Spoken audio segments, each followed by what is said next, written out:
Thursday nga pala ngayon, May 2, 2024. At sa mga hindi nakakaalam, ICI Santa Maria Bulacan Branch ang aming school. At ngayon nga pala guys yung tour namin. Kaya kung gusto nyo sumama, panoorin nyo ang video na ito hanggang dulo. On the way nga pala kami nito sa Intramuros, or also known as Walled City, meaning within the walls. Bilis no, nandito na agad tayo sa Intramuros. Tara, samahan nyo kami mag-walk trip dahil ang Intramuros ay may 66 hectares.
Ngayon naman guys, papunta kami sa Mika Mandaluyong or Magsaysay Center for Hospitality and Culinary Arts para sa isang seminar patungkol sa course namin.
Tayo naman ngayon ay papunta sa MOA Seaside para kumain ng lunch sa isang buffet. Nakakagutom din kasi yung 3 hours na seminar at paglilibot sa center. Sa mga oras nga na ito ay nagmamadali na kami. Bukod sa gutom, ay late na kami sa kakainan naming buffet.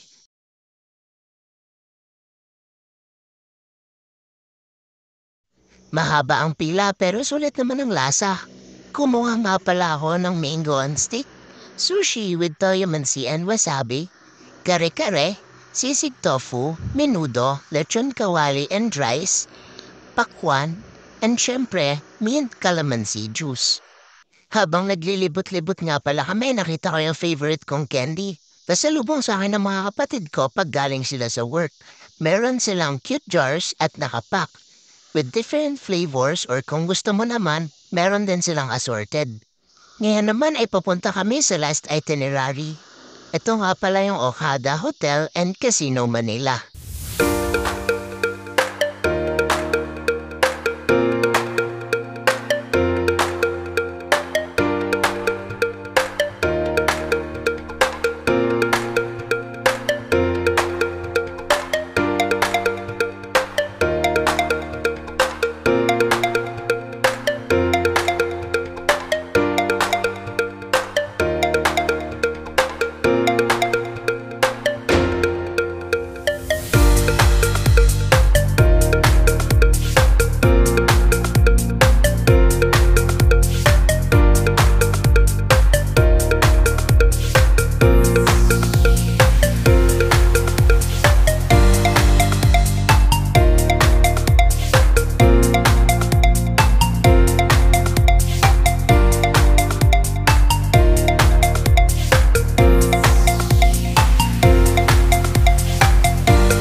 At exactly 7 p.m. nga pala guys, ay pinalabas na kami para manood ng isang show sa stage.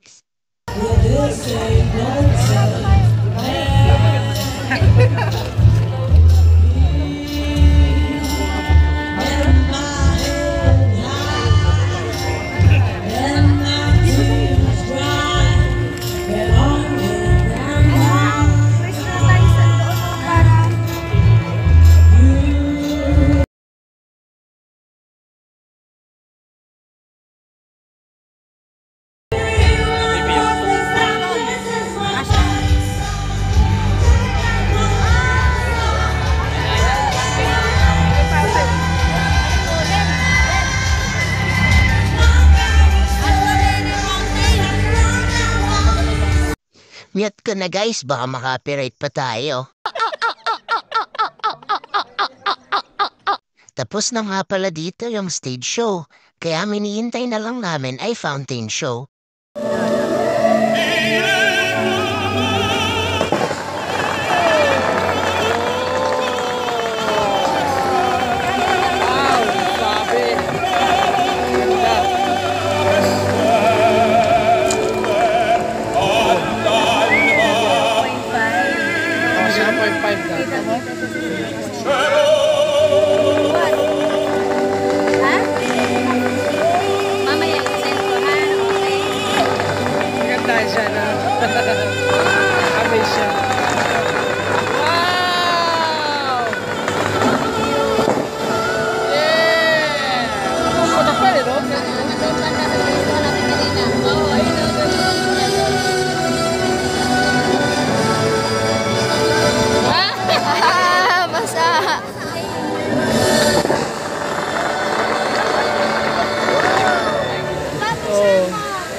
Ganon nga lang pala kabilis yung fountain show. Swerte ko nga kasi napunta ako sa unahan kahit nasiksikan. Medyo basa nga lang. Sa mga oras nga na ito guys ay pauwi na kami. Anong oras na rin kasi?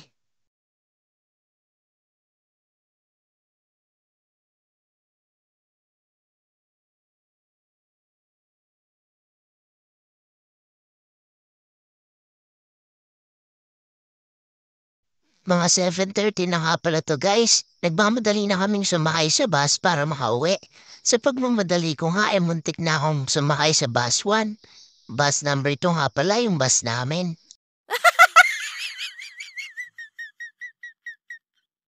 Sa mga oras nga na ito ay pinilit ko na lang mag-video. Pero ang totoo niya, antok na ako. Pinatay na rin kasi yung ilaw sa likod kaya talagang tulugan time na. Sa Skyway nga pala kami dumaan. Baka kasi pag sa kabila ay bukas pa kami makauwi. Matutulog muna ako guys. Thank you for watching this video until the end. Bye-bye!